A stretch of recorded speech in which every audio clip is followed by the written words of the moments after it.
नमस्कार विद्यार्थी मित्रांनो, सायन्स स्टडी या यूट्यूब चॅनलवरती तुमचं स्वागत आहे.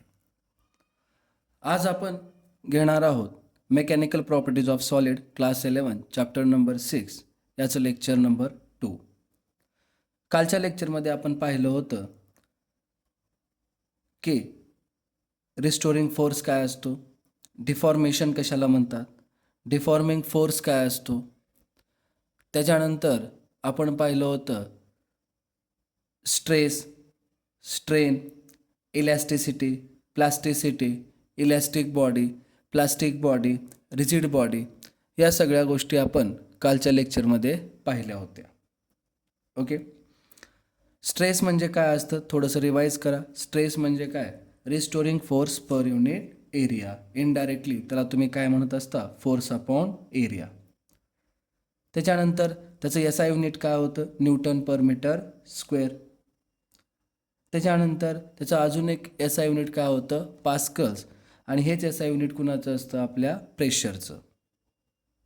त्याच्यानंतर तुम्हाला सांगितलं होतं स्ट्रेन म्हणजे काय? It is the ratio of change in dimensions to the original dimensions. अशा आपण 2 फिजिकल क्वांटिटी कालच्या लेक्चरमध्ये पाहिल्या होत्या. त्यामध्ये तुम्हाला हे सुद्धा सांगितलं होतं की स्ट्रेन जो असतो तो एक युनिटलेस आणि डायमेन्शनलेस फिजिकल क्वांटिटी आहे. आजच्या लेक्चरमध्ये आपण पाहणार आहोत types of stress, types of strain आणि त्याच्यानंतर हुक्स लॉ. अशा 3 गोष्टी आपण काय करणार आहोत? आजच्या लेक्चरमध्ये पाहणार आहोत. लेक्चर सुरू होण्यापूर्वी सर्वांनी नोटबुक आणि पेन शेजारी घेऊन बसा आणि लागेल तिथे लगेच तुम्ही नोट डाऊन करून घ्या. ओके.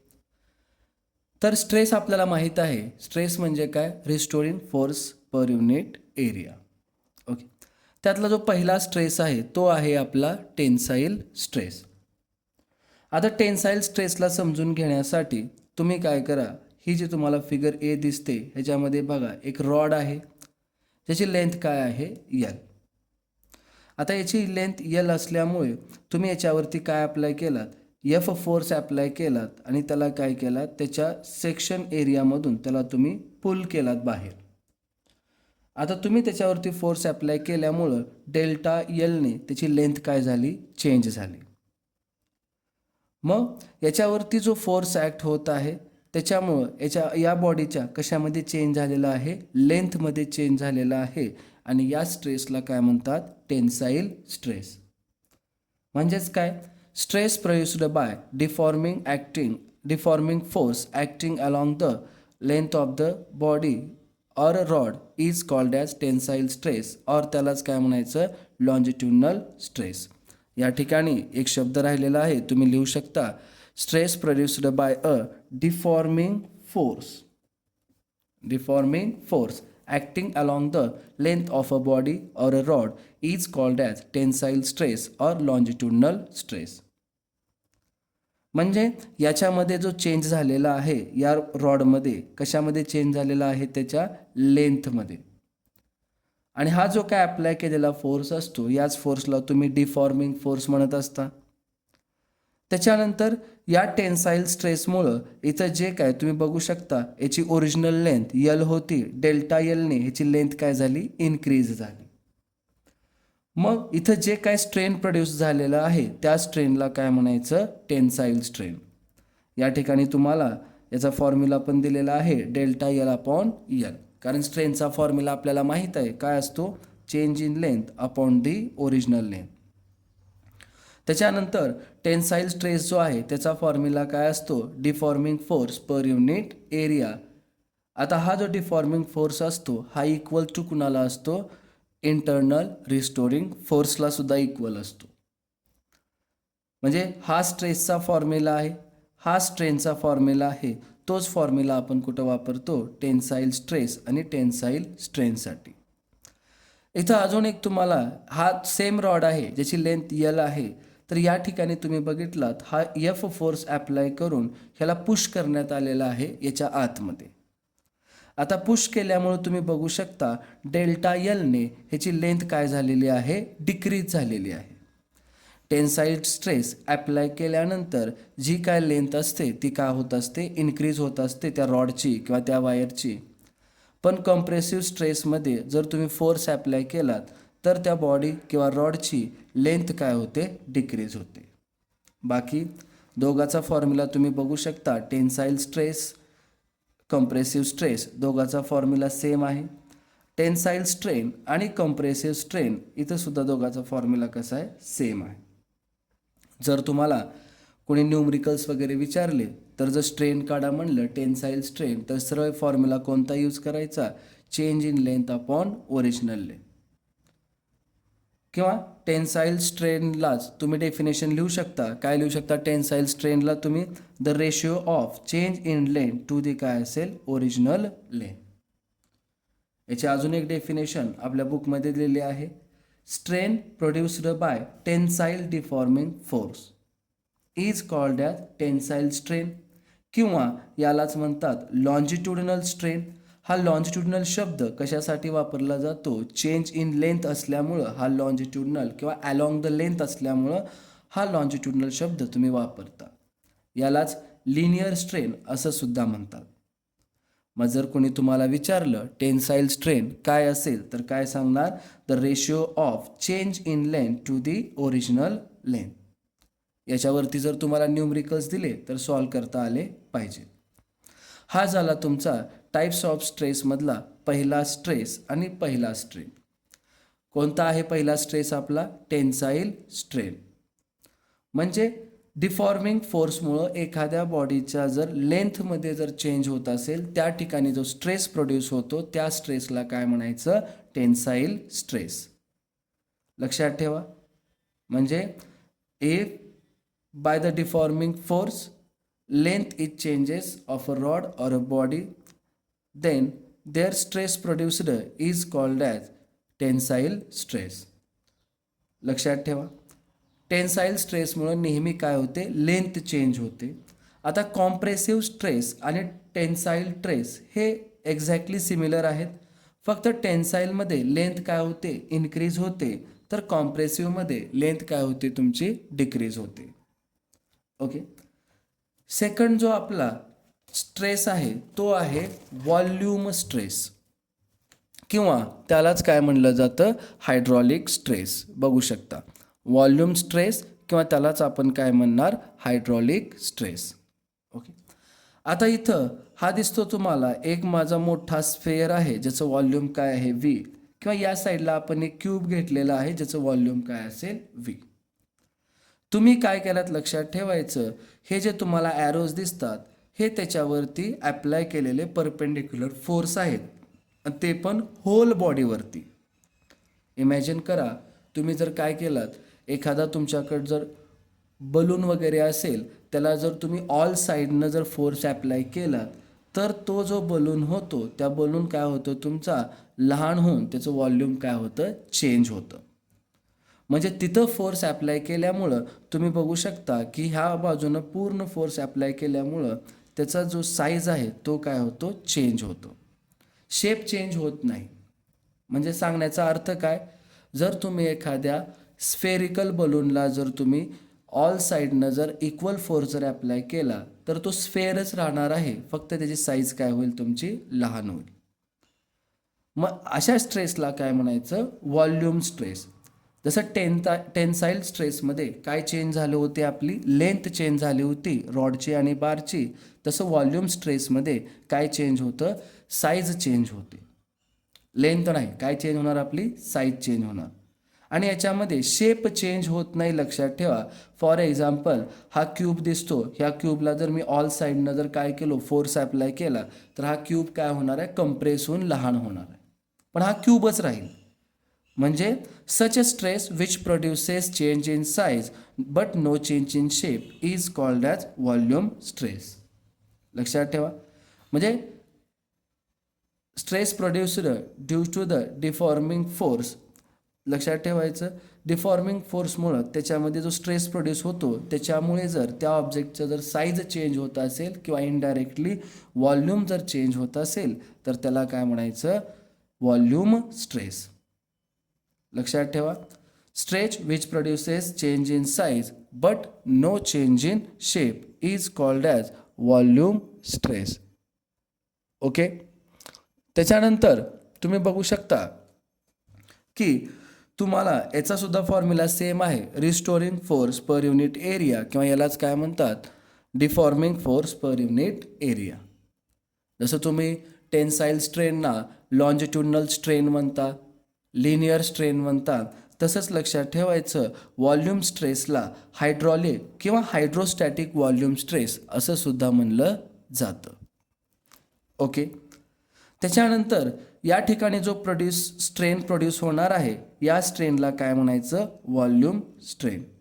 तुम्हाला माहीत आहे, समजायचं व्हॉल्यूम व्ही होतं, याच्यावरती फोर्स ॲप्लाय केल्यामुळं याचं व्हॉल्यूम काय झालं, व्ही डॅश झालं.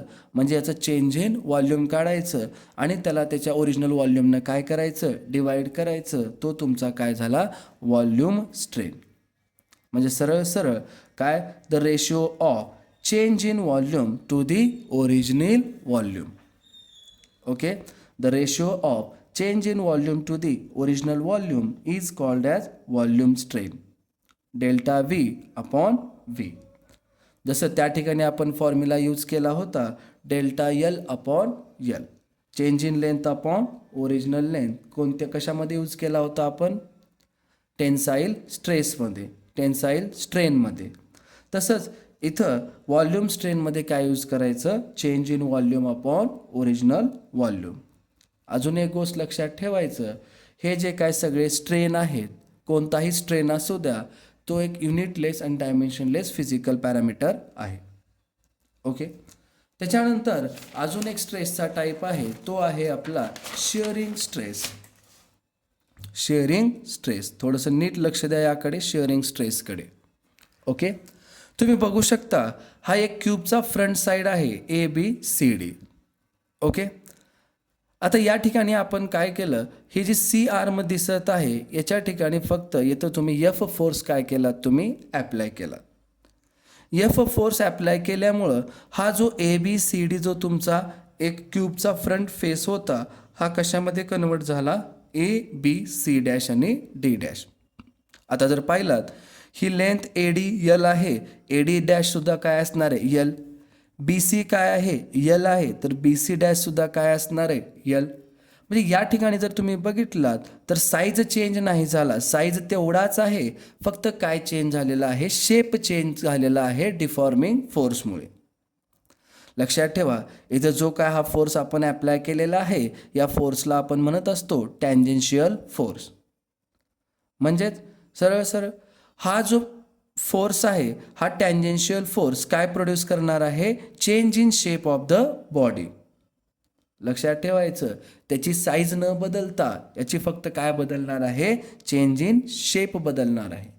जसं व्हॉल्यूम स्ट्रेसमध्ये काय बदलतं, आपलं साईज बदलते पण शेप तसाच राहतो. बट शेअरिंग टँजेन्शियल फोर्समुळं काय होतो, शेप चेंज होतो बट बॉडीची साईज चेंज होत नाही. म्हणजे tangential force produces change in shape of the body without changing in its size.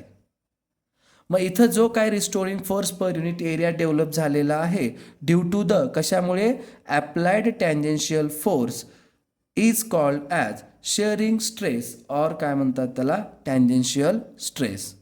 म्हणजे सरळ सरळ हा फॉर्म्युला तुम्ही बघा, the restoring force per unit area developed due to कुणामुळे, applied tangential force is called as shearing stress और tangential stress.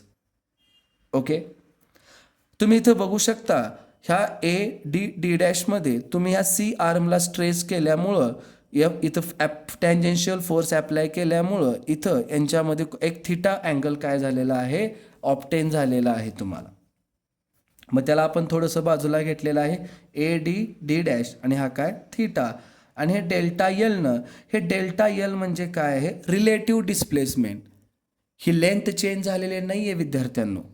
हे delta L म्हणजे काय आहे, इथं तुम्ही बघू शकता, हा सीच्या ठिकाणी फोर्स ॲप्लाय केल्यामुळं हा थोडासा अलीकडे आलेला आहे, त्याच्यामुळे डीची सुद्धा पोझिशन काय झाली आहे, शिफ्ट झालेली आहे. म्हणजे CD जेवढा असेल तेवढंच C डॅश D डॅश आहे. आणि हे रिलेटिव्ह डिस्प्लेसमेंट म्हणतात त्याला. आपण जे टेन्साईल स्ट्रेसमध्ये बघत होतो डेल्टा एल हे चेंज इन लेंथ होतं, या ठिकाणी चेंज इन लेंथ नाही. मग शेअरिंग स्ट्रेन काढायचं म्हणजे सरळ सरळ टँजेन्शियल फोर्स किंवा त्यातला तुम्ही टॅन अँगल घ्यायचा किंवा टॅन थिटा घ्यायचा. आपल्या सर्वांना माहीत आहे हा राईट अँगल ट्रायंगल आहे. इथे तुम्ही बघू शकता टॅन थिटाची जर व्हॅल्यू तुम्हाला सांगा म्हणलं काय सांगता, opposite side upon adjacent side that is delta L upon L.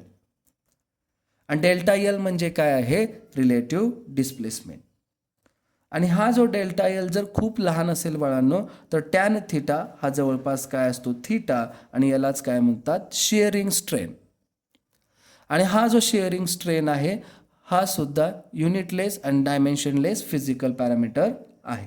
म्हणजे याला सुद्धा कोणत्याही प्रकारचे युनिट किंवा डायमेन्शन्स नाही आहेत. अशा पद्धतीनं आपण 3 प्रकारचे स्ट्रेस पाहिलो. टेन्साईल त्यालाच काय म्हणतात लॉन्जिट्युडिनल स्ट्रेस. त्याच्यानंतर व्हॉल्यूम स्ट्रेस त्यालाच काय म्हणतात हायड्रॉलिक किंवा हायड्रोस्टॅटिक व्हॉल्यूम स्ट्रेस. त्याच्यानंतर आपण पाहिलं शेअरिंग स्ट्रेस किंवा यालाच काय म्हणतात टँजेन्शियल स्ट्रेस असं सुद्धा म्हणलं जातं. त्याच्यानंतर या तिघाचे तुम्ही स्ट्रेनसुद्धा पाहिलात, व्हॉल्यूम स्ट्रेन, टेन्साईल स्ट्रेन आणि शेअरिंग स्ट्रेन. दोन्हीपैकी एखादा स्ट्रेस आणि स्ट्रेन किंवा तिन्हीपैकी एखादा स्ट्रेस आणि स्ट्रेन आपल्याला एक्झाममध्ये विचारले जातात. इथं फॉर्म्युले असल्यामुळे याच्यावरती CETसाठी वगैरे न्यूमरिकलसुद्धा तयार होतात. ओके, आपण कन्सेप्ट क्लिअर झाल्यानंतर परत याचे न्यूमरिकल्स आपण घेणार आहोत. त्याच्यानंतर ह्या तिन्ही स्ट्रेसवरून पुढे आपण बघणार आहोत एक जो आहे तो आहे आपला हुक्स लॉ. पेपरला विचारतात, नीट लक्ष द्या. हुक्स लॉ, रॉबर्ट हुक नावाचे एक सायंटिस्ट होते. त्याने विदिन इलॅस्टिक लिमिट एखाद्या वायरवरती अभ्यास करत असताना त्यावेळेस त्यांनी हे लॉ दिलेला आहे. त्याची स्टेटमेंट अशा प्रकारे आहे, विदिन इलॅस्टिक लिमिट. हे वाक्य लक्षात ठेवा, विथ इन इलॅस्टिक लिमिट. लक्षात ठेवा. आता आपल्याला माहीत आहे की एखादा रबर बँड वगैरे जर असेल तो इलॅस्टिक आहे, तुम्हा सर्वांना माहीत आहे. आणि तुम्ही जर काय केला त्या रबर बँडला जर तुम्ही फोर्स ॲप्लाय केला तर त्याचा शेप काय होतो, म्हणजे तो स्ट्रेच केला जातो, त्याची लेंथ काय होते चेंज होते. याचा अर्थ असं होत नाही की त्या रबर बँडला तुम्ही पाहिजे तेवढं स्ट्रेच करू शकता, एक लिमिट आहे. त्याच्यानंतर जर तुम्ही त्याला स्ट्रेच करण्याचा जर प्रयत्न केला तर तो काय होतो, तुटतो, ब्रेक होतं. मग within a elastic limit stress is directly proportional to the strain. लक्षात ठेवा, stress is directly proportional to the strain.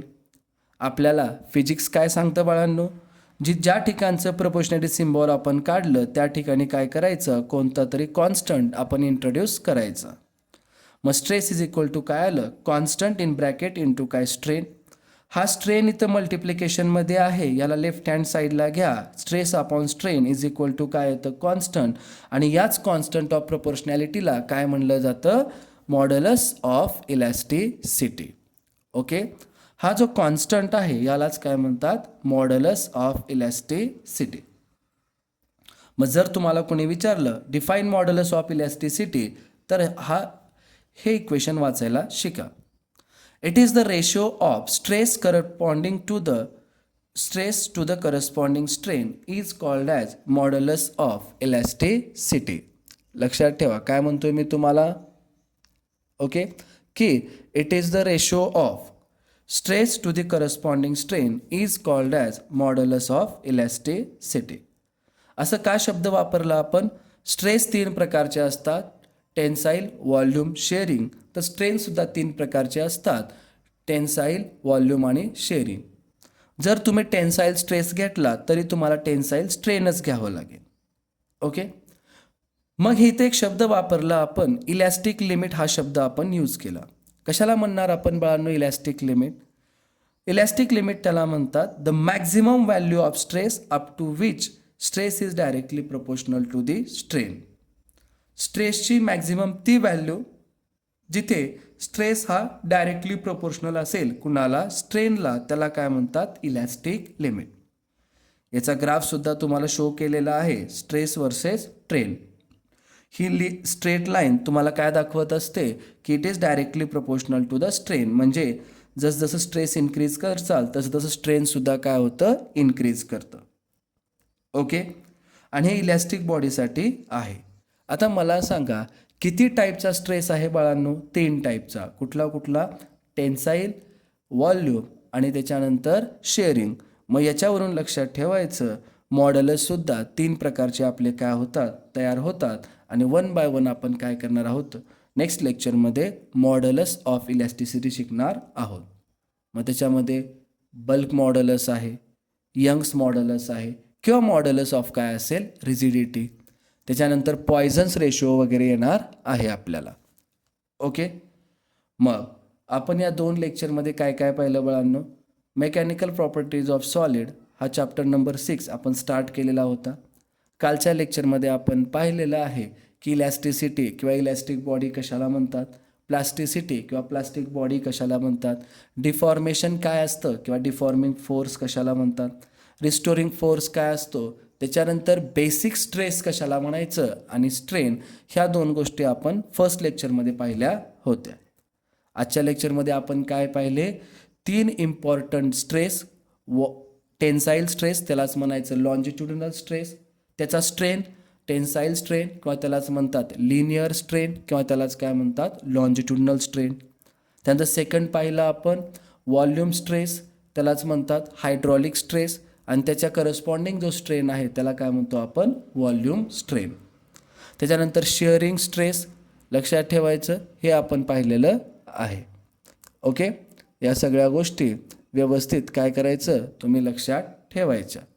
आणि कुणाला जर काही अडचण असेल किंवा कुणाची जर काही रिक्वायरमेंट असेल किंवा डाऊट्स असेल तर तुम्ही आपल्या यूट्यूब चॅनलच्या कमेंट सेशनमध्ये कमेंट करून तुम्ही आपल्याला विचारू शकता. Okay, bye.